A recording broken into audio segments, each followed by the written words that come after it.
자, 이 어셈블리에서 축을 만들려고 저는 생각을 하니까 어셈블리의 우측면 평면에다가 스케치를 해가지고 축을 그리면 되겠다라는 생각이 듭니다. 뭐 어셈블리의 윗면 평면은 저 밑에 있으니까 안 되겠고, 정면 평면도 안 되겠고, 우측면 평면을 스케치면으로 선택해서 축에 대한 스케치를 가는 게 좋겠어요.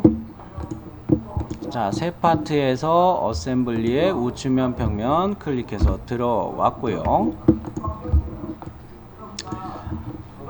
자, 여기에서 요소 변환으로 딸만한 게 하나 있어요. 요 모서리는, 베어링이 와서 닿는 이 모서리는 축의 단하고도 딱 맞는 자리예요. 축의 단하고도 맞아요. 그럴 때 여기를 이렇게 확대해 보면 베어링 하우징 적용하느라 코너알이 들어가 있고, 그 안쪽으로 선이 하나가 있습니다. 두 개의 모서리 선이 있는데, 이 모서리 선을 요소 변화로 딴다는 이야기죠. 여기를 요소 변화로 따고, 자, 중심선은 당근 그려놔야 되겠죠. 중심선을 이렇게 추가해 놓고, 저의 경우에는 이 중심선도 보이기 아이콘들 중에서도 임시축 보기 요거를 켜놓기만 하면 다른 파트의 임시축을 이렇게 킬 수가 있어요. 다른 파트의 임시축 요거하고 얘하고 동일선상으로 이렇게 맞춰도 돼요.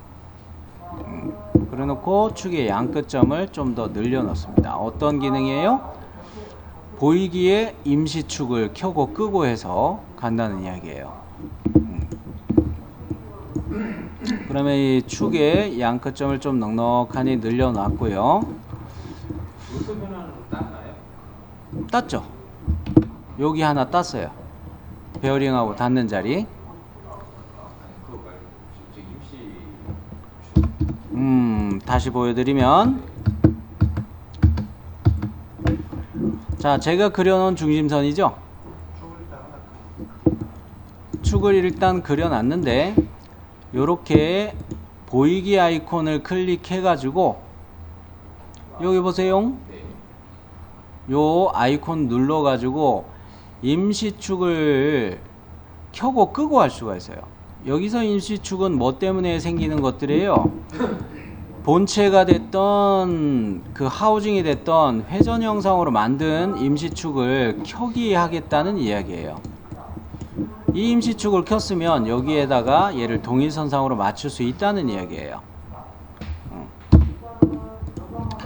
그러면 이렇게 임시축을 켠 거를, 임시축을 아무거나 하나 선택을 해서 이렇게 임시축을 하나 선택해서 그려놓은 그려놓은 중심선하고 동일선상으로 맞춘다는 이야기예요. 아니면 뭐 원점으로부터 치수를 이렇게 줘도 돼요. 자, 그러면 요 중심축은 좌우 방향으로 끝점을 클릭해서 이렇게 늘려 놓고요. 자, 요소 변환으로 딴 게 있기 때문에 음영 처리로 바꿔 놓으면 요소 변환으로 따놓은 요 선이 잘 보이죠? 그러면 요거를 가지고서 요 끝점을 살짝 클릭해서 내렸어요. 이렇게 내렸어요. 요것도 살짝 클릭해서 이렇게 올렸어요. 자, 요 정도로 놔두고 저는 이 왼쪽 방향으로 그려 가도록 할게요. 지금 여기가 따져 있기 때문에 이쪽을 이렇게 선을 보도록 할게요. 이 선은 여기 베어링이 6904라고 이야기했으면 안찌름이 그냥 나오는 거죠. 20파이겠네요. 자, 그래서 저는 이거 20파이로 잡습니다. 이렇게 잡아놓고 얘를 20파이로 잡아요. 요쪽에 끝점이 너무 좀 짧긴 하네요. 요 끝점 살짝 이렇게 올려놓고, 자, 20파이 적용되는 구간을 저는 재보면 요렇게 요 단에서 요 구간을 재보면 저는 요게 17이 나오네요. 자, 그래서 여기를 단으로 일단 만들어 놓고 요것을 17로 보겠어요.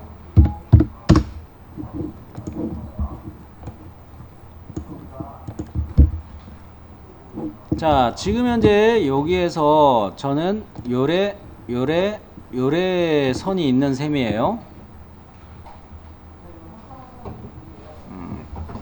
조명을 좀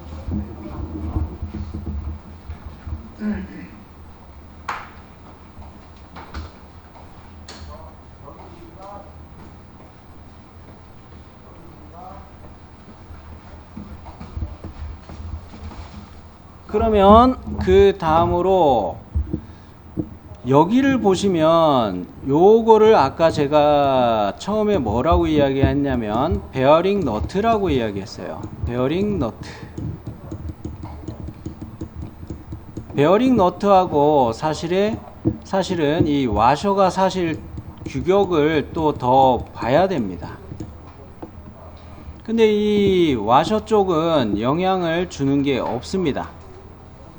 현재는 이 와셔가 베어링을 조립하기 위한 이 사이에 낀 와셔가 이 축에 파고 들어가거나 그런 형상이 없어요.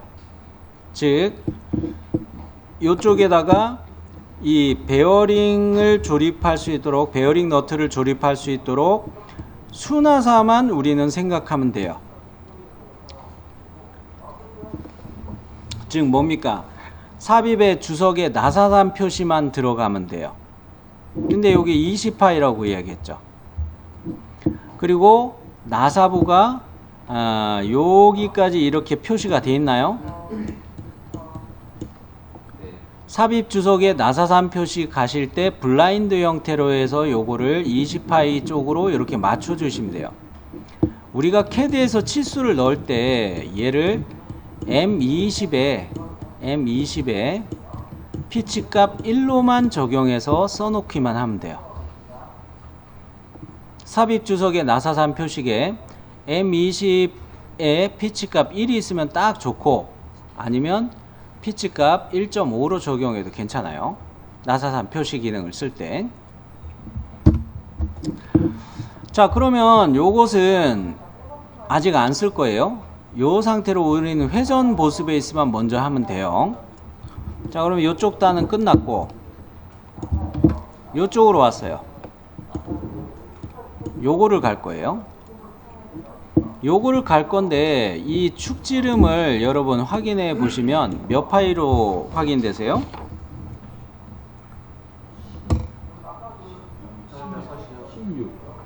16. 그죠? 16이고 여기에 조립되어 있는 거를 보니까 얘는 오일 실이죠. 여기에다가 오일실 부착관계 축못대기 적용해야 되는구나. 그죠? 그리고 미리 해보신 분들은 요 축의 지름이 몇 파이 나오던가요? 그죠? 14파이가 나와요. 여기는 16파이고 여기는 14파이고 여기서 지금 문제가 발생합니다. 자, 규격집을 보여드리고 무슨 문제인지 이야기할게요. 그렇죠? 자, 38항목에 가서 오일실 부착 관계를 봤을 때 우리는 축 쪽에 못대기를 적용해야 되는 거죠.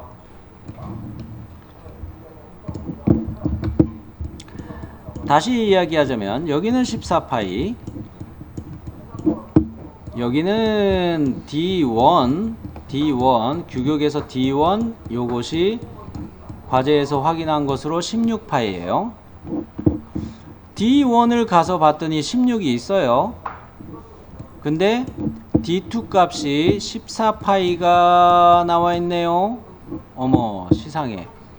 여기에 D2 값을 우리가 적용을 해야 되는데 이 D2 값이 세상에 14라는 거예요. 자, 이거는 최대값이기 때문에 14까지는 되고 그 이하까지도 좀 적용은 할 수 있는데 일단 14로 명시해 놨기 때문에 우리는 이것 때문에 어떤 관계로 그려야 되겠어요? D1이 16이고 그죠? 그 다음에 요렇게 16파이고 요렇게 30도 기울어지고 그냥 14파이 이렇게 가야 돼요. 이해되셨나요? 그러면 각도만 우리가 좀 주의한다고 생각했을 때 자, 요거 요렇게 가고 요렇게 가고 요렇게 내려놓고 얘는 16파이 얘는 14파이 그냥 이렇게밖에 할 수 없네요. 그리고 이 각을 한 30도 정도 잡고 보이나요?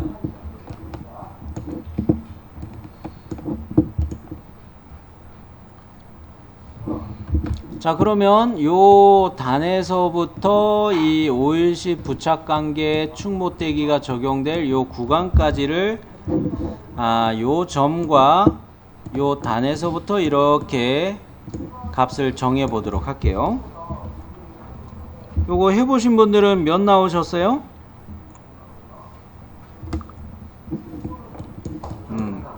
11 그래요. 11 나옵니다. 그리고 이 14파이 구간을 역시 확인을 해 보시면 요거는 또 얼마 나오세요? 18. 아유, 좋아요. 자, 여기는 18이 나옵니다. 자, 이렇게 X방향으로 치수를 마저 넣어 볼게요. 얘는 11요. 얘는 18이요.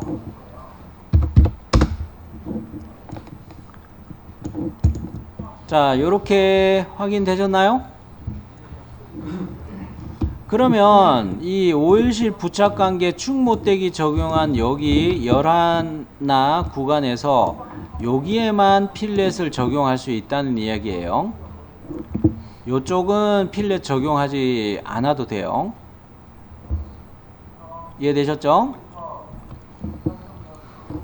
그러면 왼쪽 단은 이제 얼추 그렸습니다.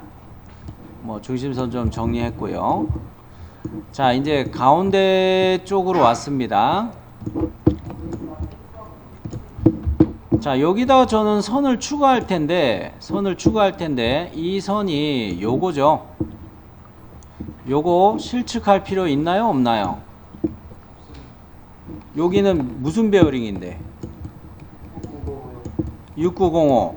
05면은 축질은 뭐로 결정이 나는 거예요? 25파이. 그래요. 25파이 나오고 여기 끝단에다가 이것도 오일실 또 있네. 그죠? 25파일 때는 그 D2 값이 얼마입니까? D1이 25일 때 22.5. 네, 그러면은 그거를 보도록 할 텐데, 자, 이게 25파이고 요렇게 기울어지는 요거는 2.5가 되고 요거는 30도로 요렇게 기울어 줘야 되고, 이때 여기서부터 여기까지 이 구간의 값은 실측해도 되겠네요. 이거는 실측해도 되겠네요. 자, 요거 실측해 보시면 얼마 나오셨어요?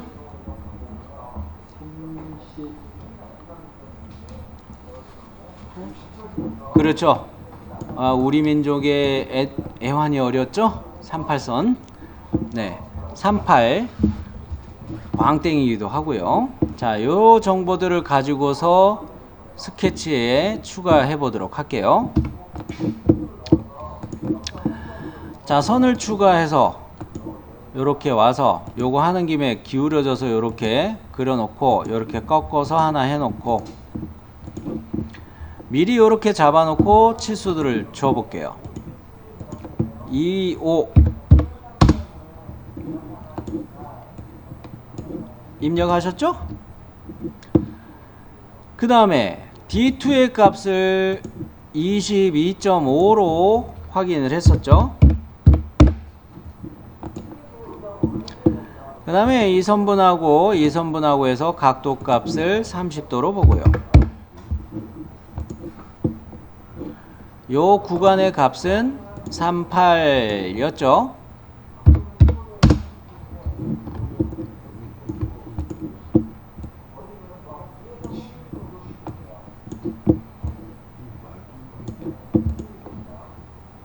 여기까지 됐습니까?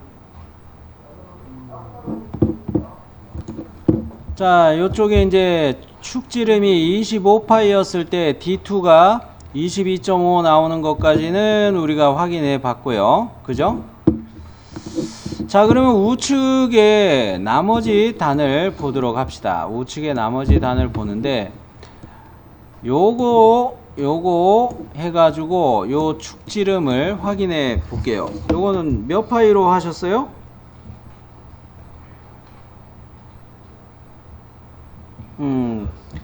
18 그래요. 18파이로 보시면 되겠고 얘는 이 단에서부터 기어보다 약간 들어가 있어요. 그죠? 기어보다 이 단이 완전히 가 있지는 않아요. 기어의 면하고 딱 닿아 있지 않다는 거죠. 이랬을 때 얘는 얼마로 실측하셨어요? 24 그래요. 24 기어의 모면 너비는 이거 25로 보시는 게 맞을 것인데 기어의 모면 너비는 25로 보셨을 텐데 그거보다 1mm 작게 실측되는 거로 보셨어야 맞아요. 그러면 요것도 맞춰서 그려보도록 하겠습니다.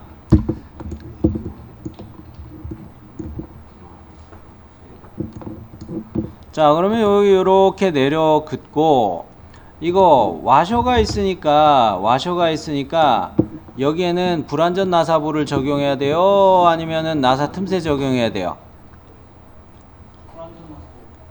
에이? 그죠? 자, 요거는 누가 봐도 여기 목자리가 목이 나사의 호칭지름보다 작아요. 요거 확인되죠? 나사 틈새 안심하고 적용해도 되죠?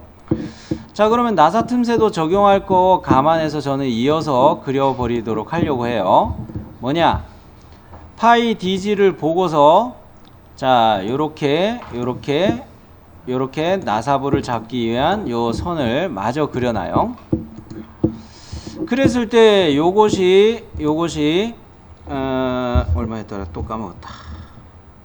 18파이고 여기가 24고 여기가 18파이 그러면서 요 단에서 요 단까지 24. 자, 그랬을 때 요게 좀 꼬이긴 했지만 요렇게 바뀌면 되는 거죠.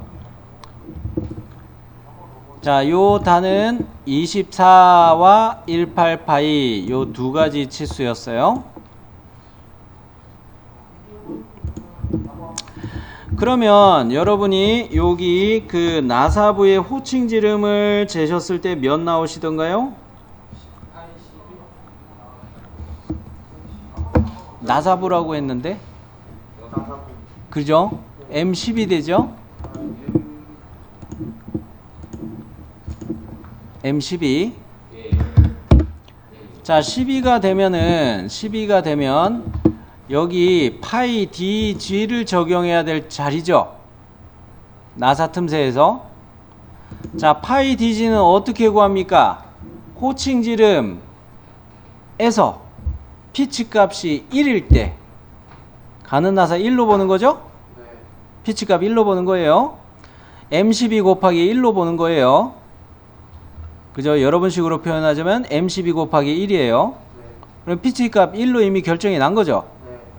그러면 피치 값이 1일 때 파이 DG를 구하는 공식에서 호칭 지름 12 빼기 몇입니까? 1.6이죠. 이제 거의 외웠죠? 뭐 그러셔도 되고. 자, 그러면 G1은 얼마로 역시 설명이 돼 있어요? 그죠? G1은 1.6. 요렇게가 G1이죠? G2는 얼마예요? 3. 그렇죠.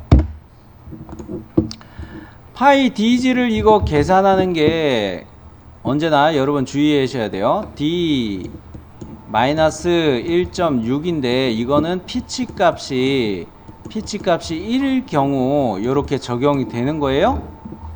그래서 호칭 지름이 10이었으니까 얘에서부터 1.6 빼가지고 이 10.4파이가 나오는 거죠. 그죠? 그리고 피치 값이 1이라고 했을 때 G1이 1.6이고 G2가 3인 것이죠. 이거는 저도 거의 외웠어요. 네. 나머지는 무슨 의미인지 알겠는데 피치 2를 적용하는 거고. 자, 축의 순하사는 일반 나사 적용한다고 했어요? 미터 보통 나사 쓴다고 했어요? 미터 가는 나사 쓴다고 했어요? 축의 순하사요? 네. 미터 가는 나사요? 미터 가는 나사죠. 네. 미터 가는 나사 규격을 보시면 M16 이하부터 M8 그 사이에는 피치 값 1이 꼭 들어가 있습니까?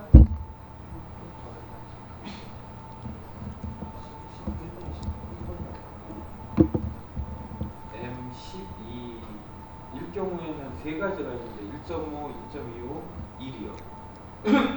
그러니까 제 말은 네. M8에서부터 네. M16 사이에 있는 것들을 보면 네. 피치 값 1이 꼭 들어가 있나요? 다? 네. 공통대에 다 들어가 있죠? 네. 그러니까 규격집 보러 갈 필요도 없다는 거예요, 이제는. 네. 왜 0.75를 0.75는 왜안 되는 거예요?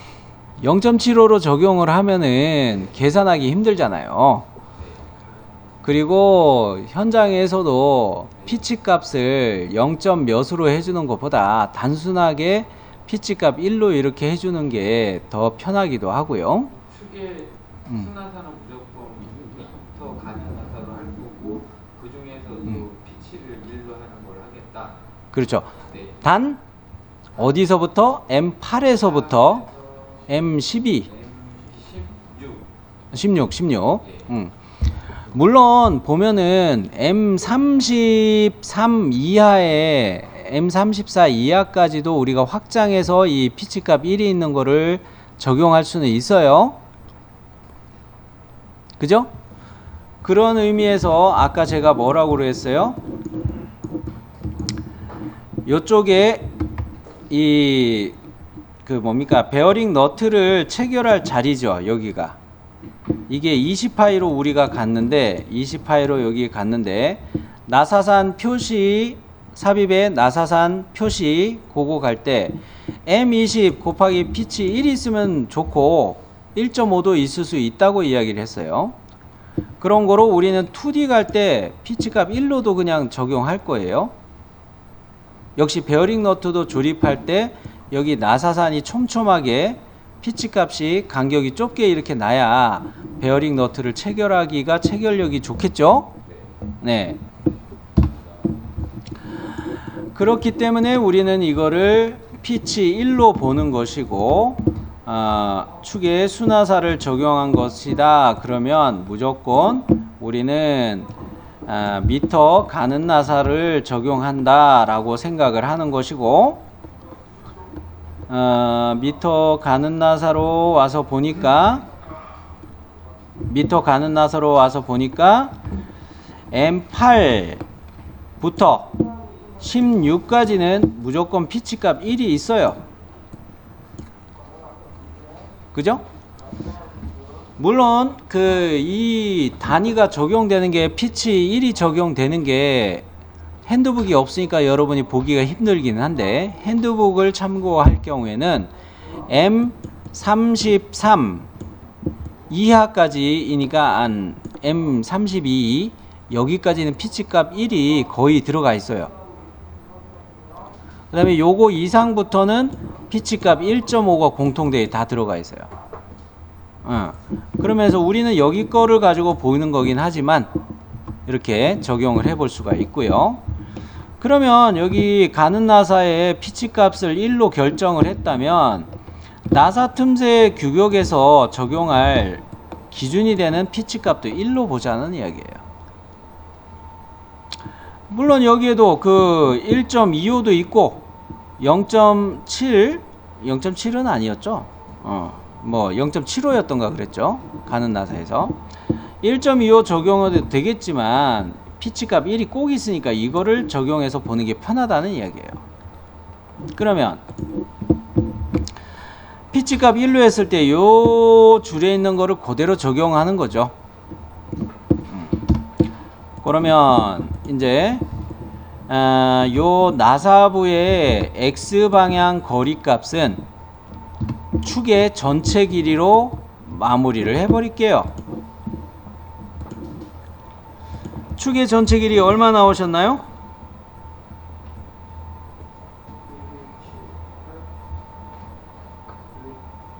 네, 그래요. 128로 보면 되겠어요. 128. 즉 나사부는 좀 짜투리식으로 본 거예요, 저는. 자, 그럼 여기까지 치수는 다 확인되셨나요?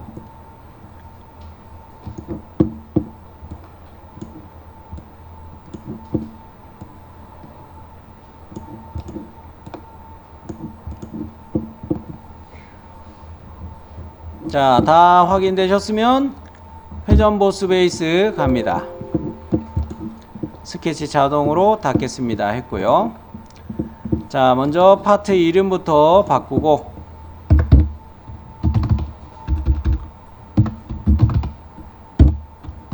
축 받침 장치의 축이다. 03 축의 축 받침 장치로 파트를 저장해 놨고요. 임시축 보기를 계속 켜놨었네. 자, 그리고 디스플레이도 모서리 표시 음영으로 다시 바꿔놓고, 자, 여기까지 되셨으면 키움 자리를 좀 보도록 할게요. 평행 키움 자리를 봐야 되는데 이거 방향 주의해야 되겠네요. 그죠? 자, 이거는 이렇게 내려다보는 게 주투상도죠. 그러면은 여기에다 평면 이렇게 만들어 놔야 되겠네요. 그죠? 그 다음에 이쪽에 그 기어하고 조립할 거는 저 반대편에다가 이렇게 세로로 세워서 평면을 만들어 줘야 되겠죠. 요게 서로 직각 방향으로 방향이 다르게 돼 있나요? 그죠? 네. 자, 그러면 요 원통 면에다가 먼저 평면 만드는 것부터 해 보겠습니다.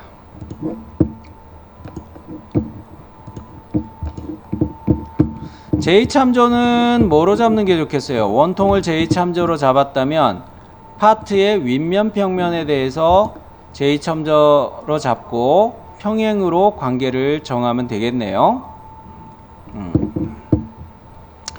제1참조인 원통 면에 대해서는 탄젠트, 제2참조에 대해서 윗면에 대해서는 평행 관계로. 자, 이렇게 면을 맞춰 놓고 스케치 갑니다.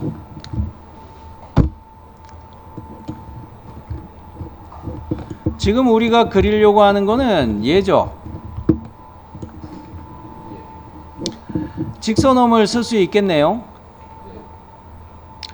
직선홈을 사용하는데 첫 번째 점을 아예 이 모서리의 중간점에다 찍어버리면 어떨까요?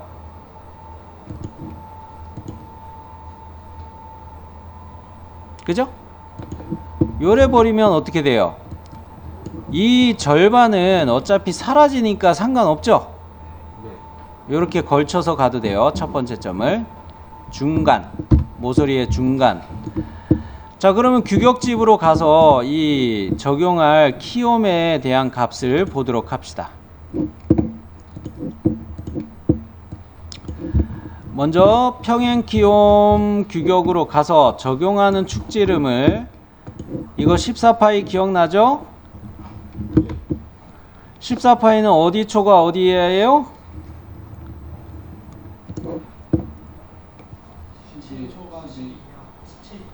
그렇죠. 12초가 17이야. T1은 3이고 B1은 5예요. 자, 그러면 요거 두 가지 가지고 적용을 해야 되겠고, 자, 일단은 요렇게 B 값이 5가 나온다는 이야기죠. 그런가요? 그랬을 때 요 끝, 여기서 요 끝까지 요 L 값은 이거 실측하는 거죠. 요거 길이 얼마나 나오셨나요? 16이죠? 16. 자, 이 16을 적용해 보도록 할 텐데, 이 홈과 직선홈에서 이 치수를 넣고자 할 때, 이 호에 클릭하고 이 호에 또 클릭해서, 자, 치수는 일단 넣어 놓고 지시선으로 가서 제1호 상태 최대, 제2호 상태 최대. 자, 요렇게 넣어 버리면 얘는 틀렸죠. 어디서부터 가야 돼요? 모서리선부터죠. 모서리선부터 여기 호까지 클릭해 놓고 얘를 지시선 다시 눌러서 최대. 요게 얼마라고요? 16. 되셨나요? 아직 5일씩 하고 계시네. 자, 그러면 요거를 돌출 컷을 해서 뚫어 버릴게요. 뚫어 놓고 쉬도록 합니다. 블라인드 형태로 해서 T1 값인 3을 이 돌출 컷의 깊이 값 3에다가 바로 적응을 한 겁니다. 요렇게 파졌죠? 자, 일단 재생성해 놓고 세이브 하시기 바래요. 자, 10분 쉽니다. 앞 시간에는 이 키홈 자리를, 왼쪽 편에 있는 키홈 자리를 냈고요.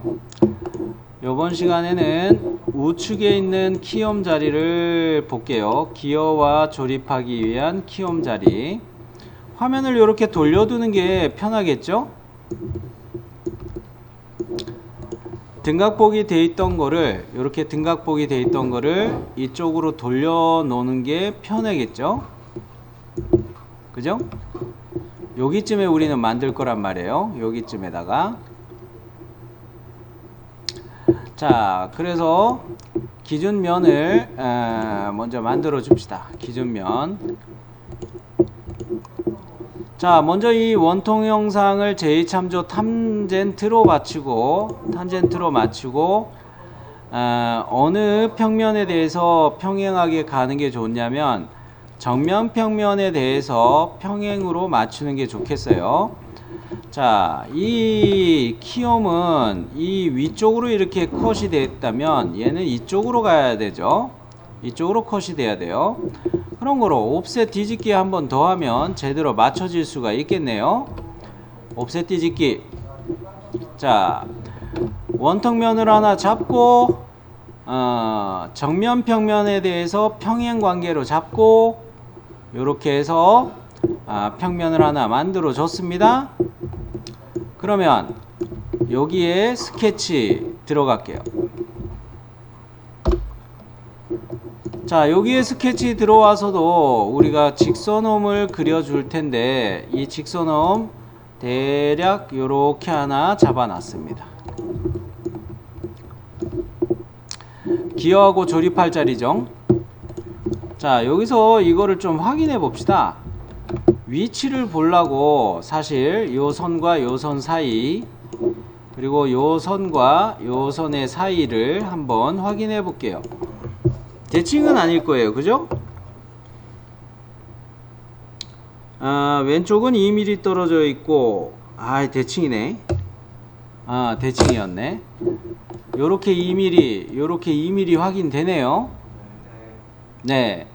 그랬을 때 우리가 앞전에 요 단은 24로 우리가 봤던 거 기억나나요? 뭐 한 번 더 확인해 드릴게요. 24로 봤단 말이죠. 그러면 양쪽에 이거 떨어지니까 이 키홈의 L 값은 그렇죠, 20이 되는 거예요. 20이 되는 거예요. 그리고 여기에 적용하는 축지름을 우리가 확인해 볼 때는 이 적용하는 축지름을 우리가 얼마로 확인했었어요? 18 아니었나요? 그죠? 네. 18이었어요. 자, 그러면 규격집에서 이 키옴에 대한 것은 17 초가 22 이하 얘에 대한 거로 봐야 되네요. 그러면 요렇게 자를 대고 확인해 보시면 B 값은 6이 되고 T1의 값은 3.5가 나오죠. 6과 3.5.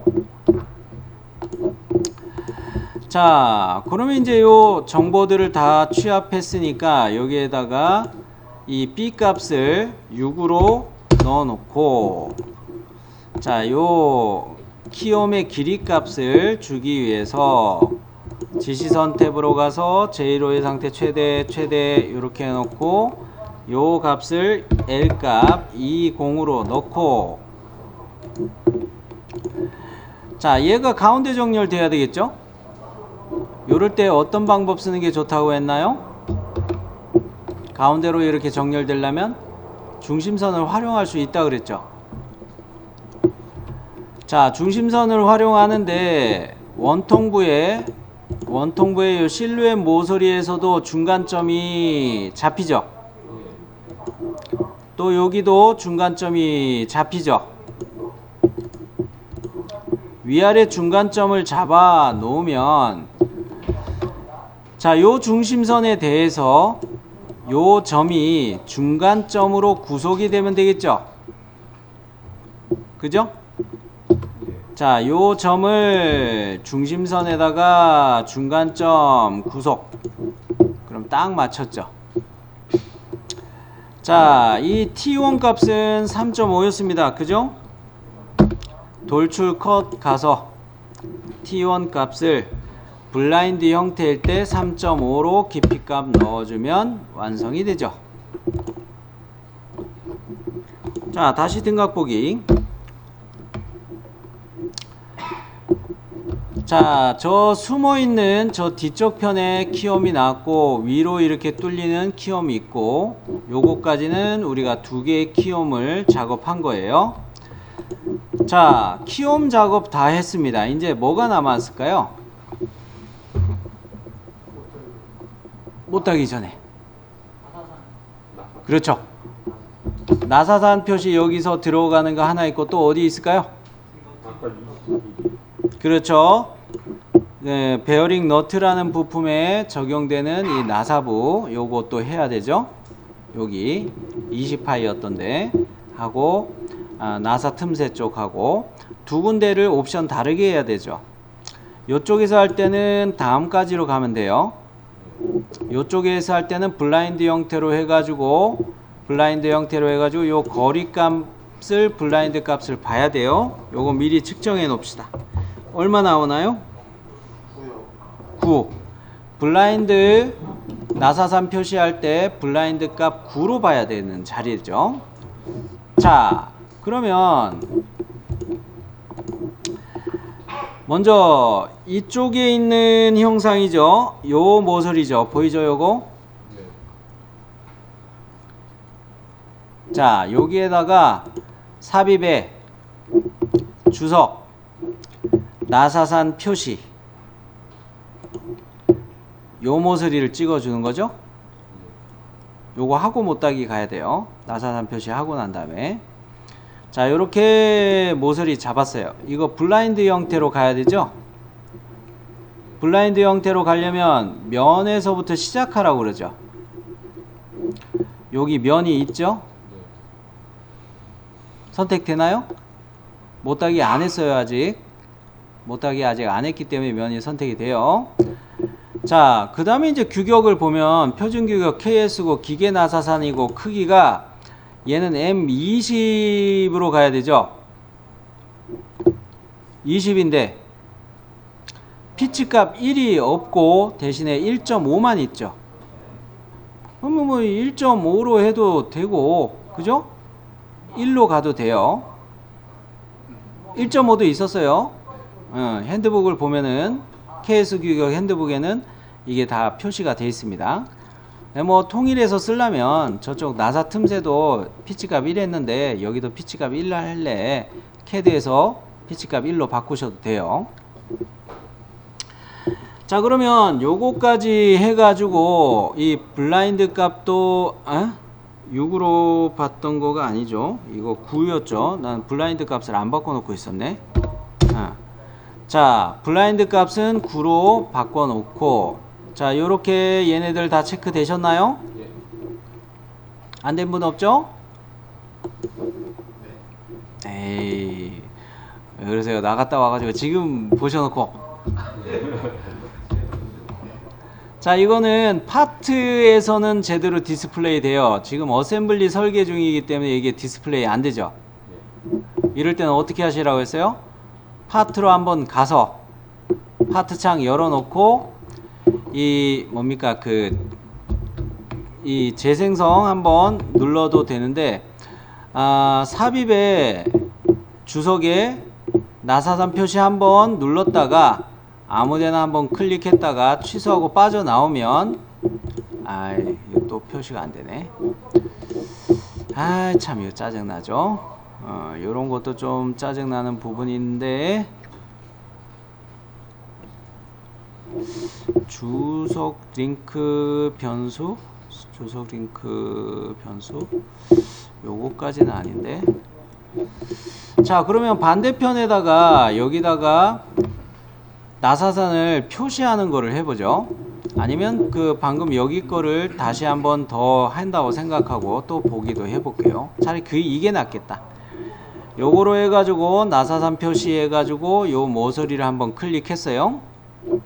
그리고 이 규격을 M20에 1.5 요거 맞춰놓고 피치값 9 해놓고 요 평면을 한번 클릭해 놓고, 그리고 취소. 그래도 안 나오네. 자, 그냥 넣을게요.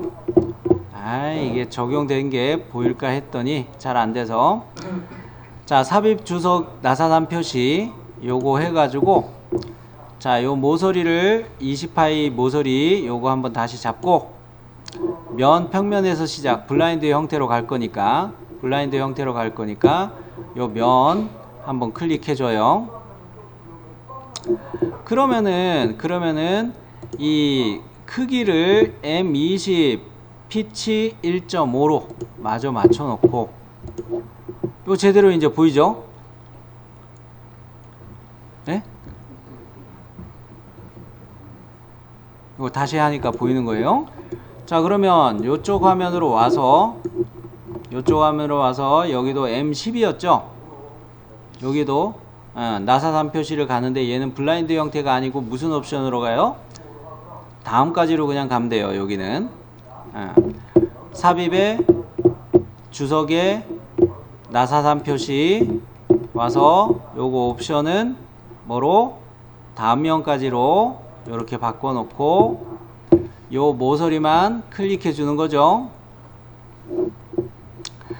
KS 기계 나사산이면서 얘는 M12에 피치 1.5도 있고 1.25도 있는데 어차피 우리가 캐드에서 입력할 것으로 보고 피치값 1로 적용할 거니까, 그죠? 뭐 그 근사치인 1.25로 그냥 넣어 놓을게요.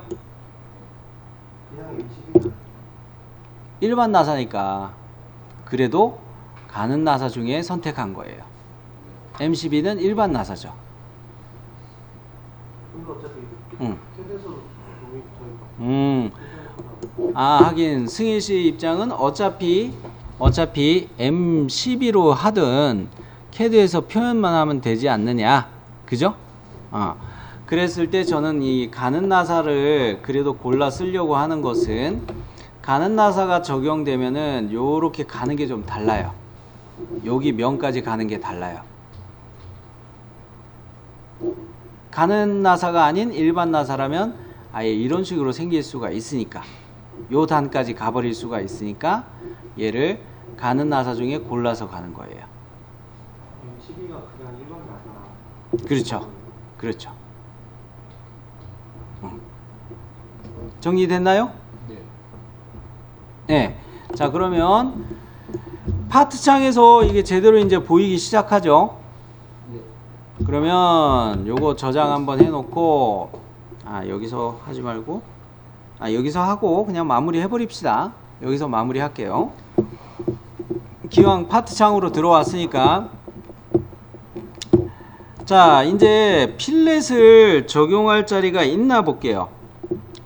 필렛 적용할 자리 있어요? 없어요?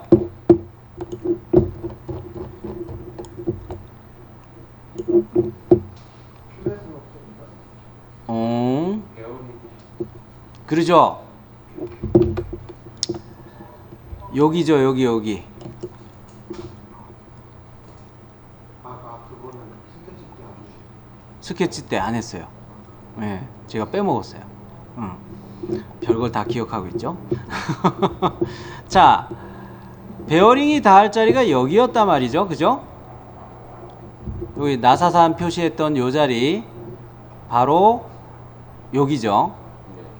여기가 스케치 필렛 안 했으니까 피처 명령의 필렛으로 저는 들어갈 건데, 요 필렛 값 얼마로 여러분 하셨어요? 오케이, 굿잡. 0.3 필렛 들어가면 됐고, 그 다음에 필렛은 이제 없죠. 필렛은 없고 이제 못따기를 정리해 봅시다. 자, 여러분 과제도면 다 보고 계신다고 제가 가정을 하고, 못따기 적용할 자리를 한번 제가 클릭 할게요. 여러분도 맞게 하셨는지 제 거랑 비교해서 보시기 바랍니다. 나사부 표시한 데 하고, 그렇죠. 여기는 오일실 자리니까 아니고, 그 다음에 기아를 조립할 자리니까 여기 못따기 들어가야 되고, 여기도 한번 들어가야 되고. 자, 요렇게 네 군데 여러분 거랑 같은가요? 네. 다른 분 없죠? 중간에 베어링 안 넣어요. 요거 때문에 그러는 것 같은데요. 요 베어링을 조립할 때 이 방향을 보면은 축이 꽂혀 있어요. 먼저 하우징한테 얘가 축이 먼저 꽂혀 있는다고 생각을 합시다. 그리고 이 축의 베어링이 먼저 요거 정도는 먼저 꽂혀 가지고 이쪽 방향에서 축이 이렇게 하우징 쪽에 조립이 된다, 이렇게 생각을 해보세요. 베어링 너트하고 해가지고 고정되게 이쪽에 축을 고정해 놨다, 그죠? 그러면 이 축은 먼저 들어가 있는 상태에서 오일실 부착 관계 때문에 여기 못따기가 이미 있으니까 이 방향으로 이렇게 베어링 끼워 넣을 때 아무 문제가 없어요. 즉 왼쪽 부분이 여기가 먼저 하우징하고 같이 조립이 되는 자리라 보기가 편해요. 그죠? 그러면 요 못따기 적용할 자리들은 확인 다 되셨죠? 네. 그러면 못따기까지 적용을 했고 이제 축에서 빠진 거는 없네요.